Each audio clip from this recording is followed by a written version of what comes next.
has been trying to make sense of pop music for over 30 years. From the beginning, it made desperate attempts to get it right. Giving the kids what they want has always been balanced by an unspecified fear of what might happen if they actually got it. So this selection shows us as much about TV and its attitude towards pop as it does about the music itself. In the end, though, all the pieces have something going for them. Whether they make you wince, laugh, or simply bring back some memories, it's time to jive. You really got me going. You got me so I don't know what I'm doing now. Yeah, you really got me now. You got me so I can't sleep at night. Yeah, you really got me now. You got me so I don't know what I'm doing now. Oh yeah, you really got me now. You got me so I can't sleep at night. You really got me. You really got me. You really got me. Among the aficionados of American folk music, the name Bob Dylan, I'm told, is murmured with hushed respect. He it was who wrote the now famous protest song called Blowin' in the Wind. He's just arrived here to sing at the Royal Festival Hall, and his latest protest is called With God on Our Side.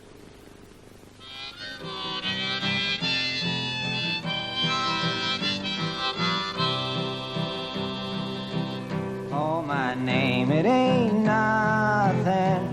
My age, it means less. The country I come from is called the Midwest. I was taught and brought up there, the laws to abide, and that the land that I live in has God on its side.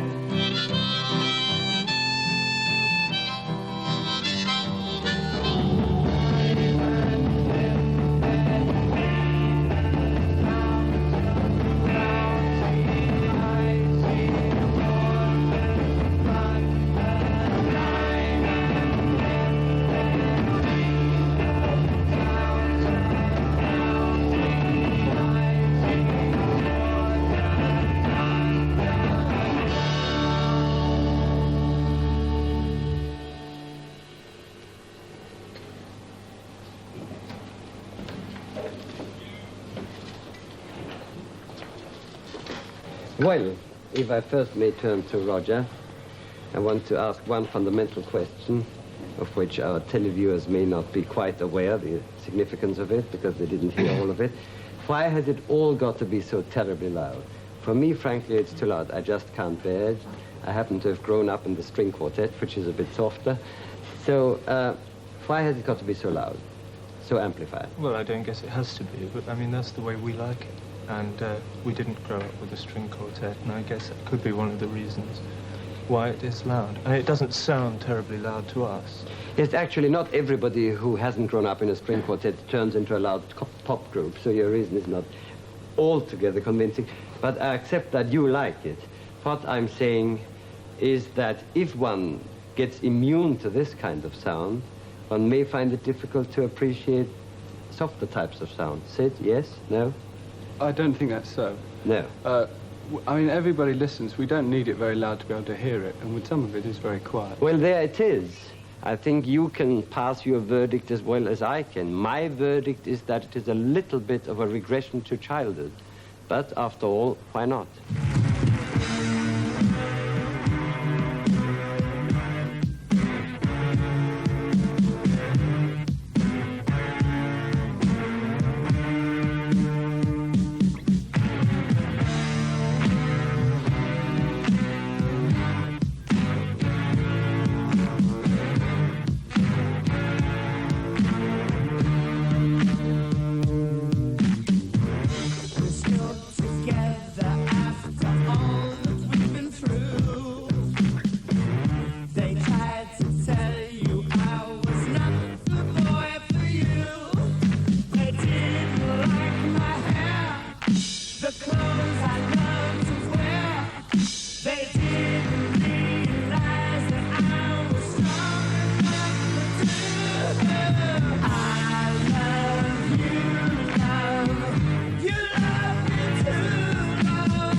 I know she's waiting, just anticipating a thing that she'll never, never, never possess. No, no.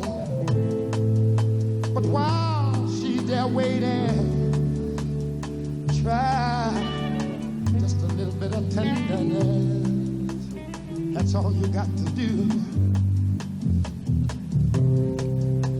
Or it might be a little bit sentimental. No, no. She has her grief and care. Yeah, yeah, yeah. But the soft words, they are spoke so gentle. Yeah, yeah, yeah. And it makes it easier to bear. Oh, she won't regret it. No, no. Young girls, they don't forget it. Love is their home. Happiness, yeah, yeah, yeah. But it's all so easy. All you got to do is try a little tenderness, yeah, man, huh? All you got to do, and everybody just got to get on up, down up, get on up, get on up, just get on up. I got your ass, try a little tenderness, a little tenderness, a little tenderness, a little tenderness. You got to hold her, squeeze her, never leave her, get to her, try a little tenderness, tenderness. You got to, they know what to do, so you got to hold her, squeeze her, never leave her. Got to, got to try a little tenderness, little tenderness. You got to hold her, squeeze her, never leave her. Little tenderness, tenderness. Oh, Lord.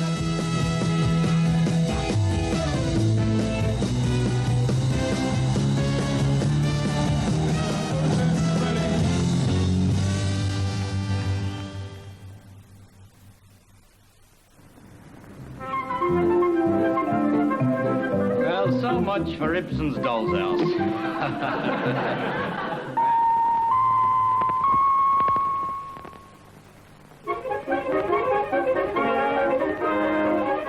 And now, for your Sunday night dramatic entertainment, we bring you Armchair Theatre.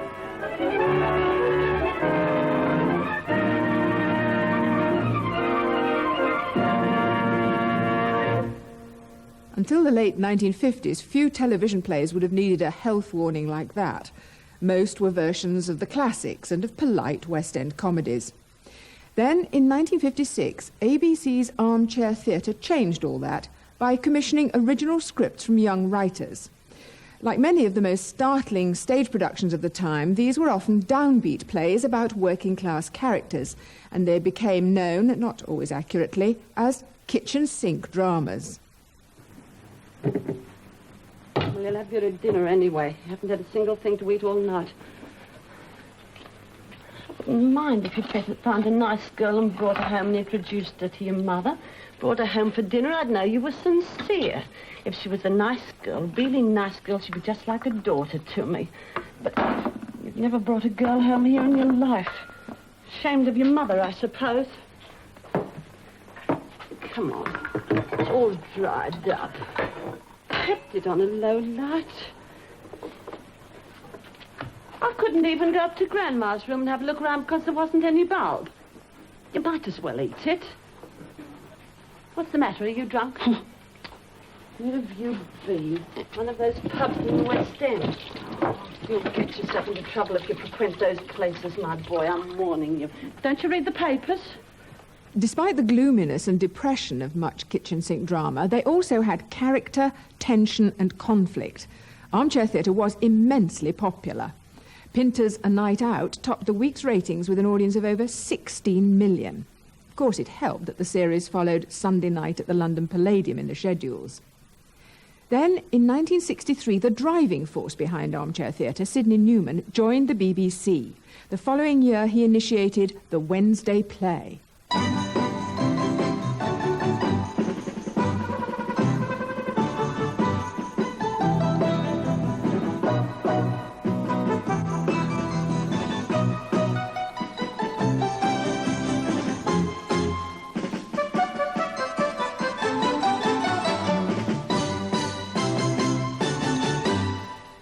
This series continued through the 60s to commission the best writers of the day to explore the so-called kitchen sink themes of class differences, generational conflict, and to reflect the rapid social change of those times.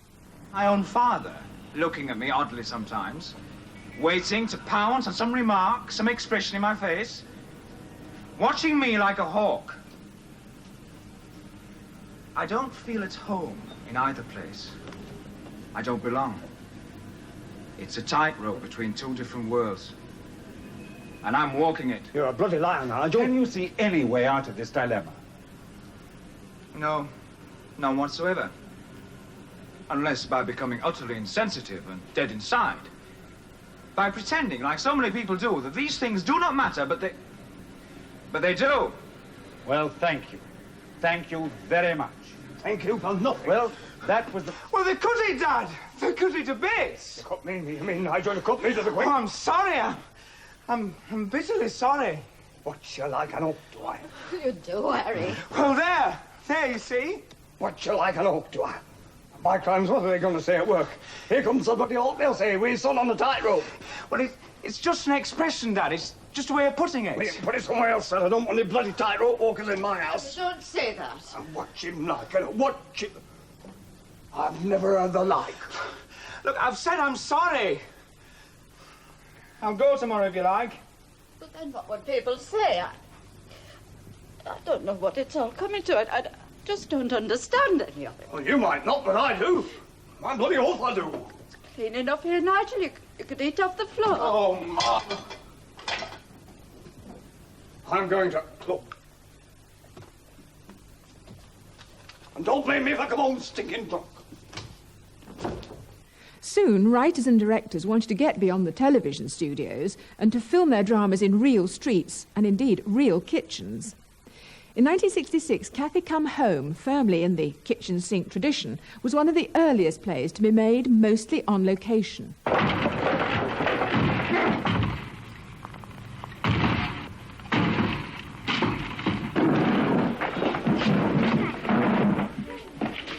Come along, then. That's it, then, Kath. Come on, Steve. That's it. Come on, George. It's all right, it's all right. Right, Kath.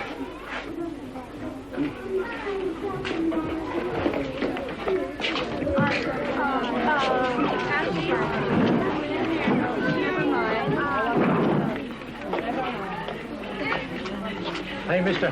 Can I have a word with you? Want me to store your furniture £1 a week? I'll go away, will you?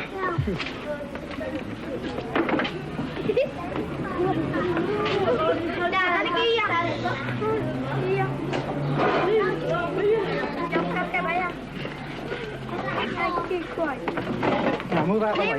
Leave the kid alone, will you? Now, look, I ain't doing my own job. Darling, come on, don't be silly. Come on over here. Calm down. Cathy Come Home and the television plays of Pinter, Potter, David Mercer and others are among the most precious recordings in television archives today. But sadly, many dramas from the 50s and 60s, just like so many other programmes from those years, were either never recorded or they were junked after transmission.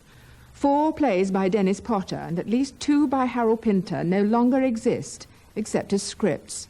Not to mention numerous episodes of Steptoe and Son, Doctor Who, Dixon of Dock Green, and for that matter, Late Night Line-Up. And the tapes on which 4 of David Mercer's early plays were recorded were long ago wiped so as to save just £117 in tape costs. Mercer began by writing gritty, wry, northern slices of life, strictly within the kitchen sink label. But he could do more than that. And in one of his most polished plays, produced in 1968 and happily still with us, he gave a quite different and distinctively middle-class twist to the idea of kitchen sink drama. Did Clary ring? Yes. The man aborted her, took his money and got her a taxi.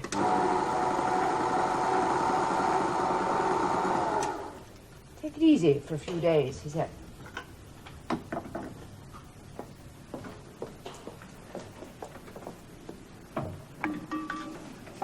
And Tom? He flounced out of the house, looking very Carnaby Street and sulky.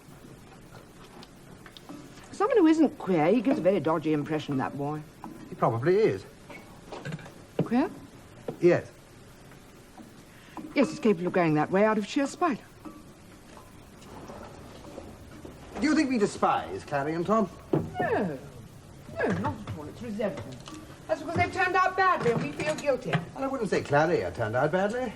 Messily. A bit like your Julie. What it is, Julie makes me feel nostalgic. She wouldn't go in for an abortion, either. Now, if you're going to start getting at Clary just because she... Just abortion. Bloody hell, I paid for it, didn't I? Yes, and I thought you were curiously eager to do so. There's something a bit nasty there, Gerald. Well, she wanted it, didn't she?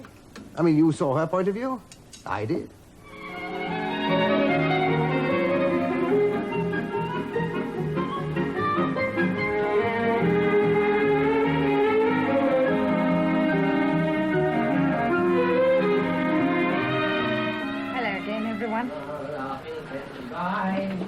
What's our poor man's Crusoe up to? When the lovely green eyes, oh, soap gets in my eyes. Smoke. Oh, what? Smoke, Barry. What? Where's the fire? What? No, it's not soap getting right, it's smoke. Oh, my goodness, you had me worried for a moment. My fire insurance is not paid up. Always trying to build up his part. Seriously, though, talking about soap makes me think about washing day. And thinking about washing day makes me think about those wonderful CWS washing powders and soap powders. White Spell, Blue Spell, Paddy, and Solvo. That was an AdMag, a short soap opera-style advertising program that demonstrated new products to eager viewers. AdMags concentrated on the soft sell. Cozy was the key word. Later, ad companies tried a tougher approach with jangly jingles and shouted copy. Never go, never go without a Capstan. Never go without a Capstan.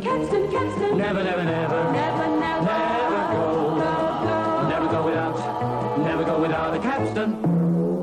Wherever you go, never go without a Capstan. Or film quality fantasy.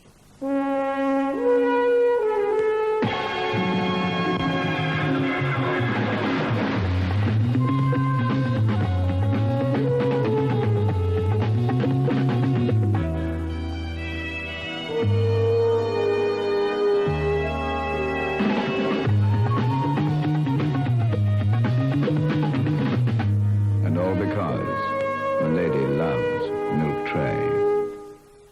The lives of characters in commercials were exaggerated and dramatized with powerful music and striking images. Toys for working boys.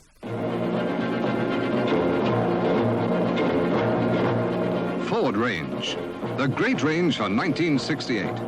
Made by men who know trucks and know what you want from them. More work for less pay.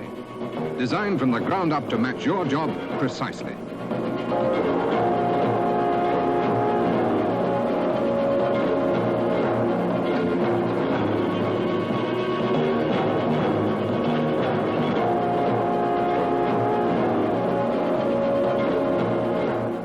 Careers for high-flying girls.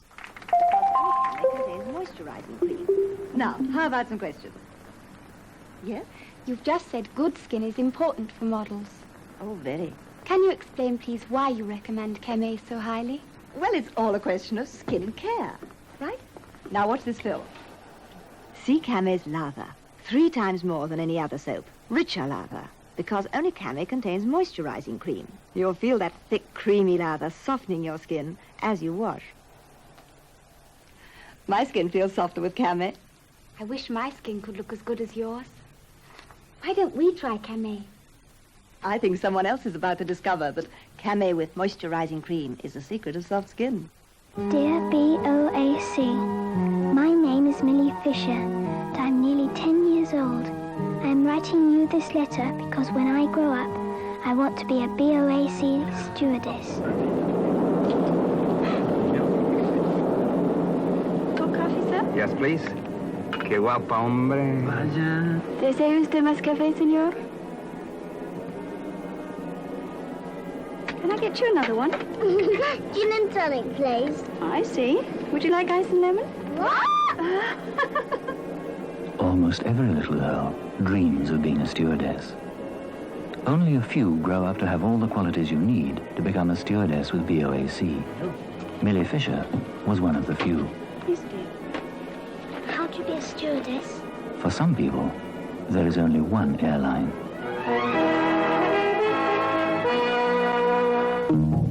Action. Secret slimming action by Burley. Figure molding. Freedom loving. Action that lasts for wash after wash. Every Burley Gaislant step-in has this secret slimming action.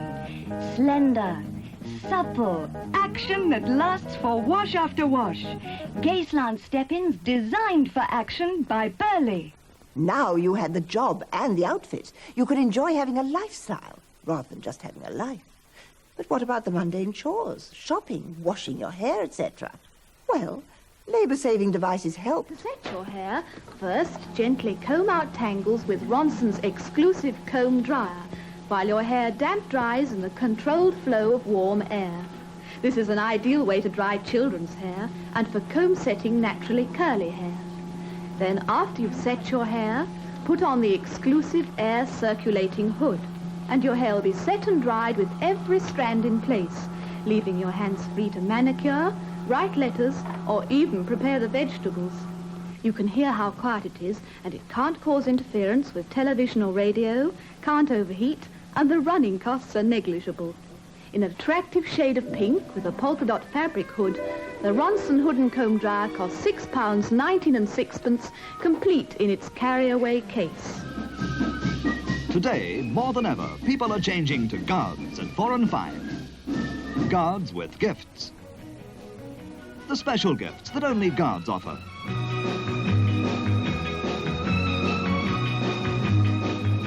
Quality gifts from Guards, the quality cigarette at 4 and 5. Guards guaranteed gifts are enjoyed by all the family. And that's why today, more and more people are changing to Guards. Why not join them? It makes sense. You'll be glad you changed to Guards. Britain's leader at 4 and 5. In The Sun tomorrow, you may win the James Bond Thunderball jackpot. A fabulous Aston Martin, a speedboat, underwater camera and watch, a mink bikini, a Bahamas holiday, or £7,000 cash. Get The Sun tomorrow. And if you really wanted that mink bikini, or even more luxurious items, there was always the newly created credit card. With a Barclay card, you can shop without cash at home, while traveling, on business, or pleasure. You can buy almost anything with a Barclay card. Just sign the bill, then settle for all your purchases in one monthly payment. A Barclay card costs you nothing, and you don't even have to bank at the British Linen to get one. You'd never had it so good.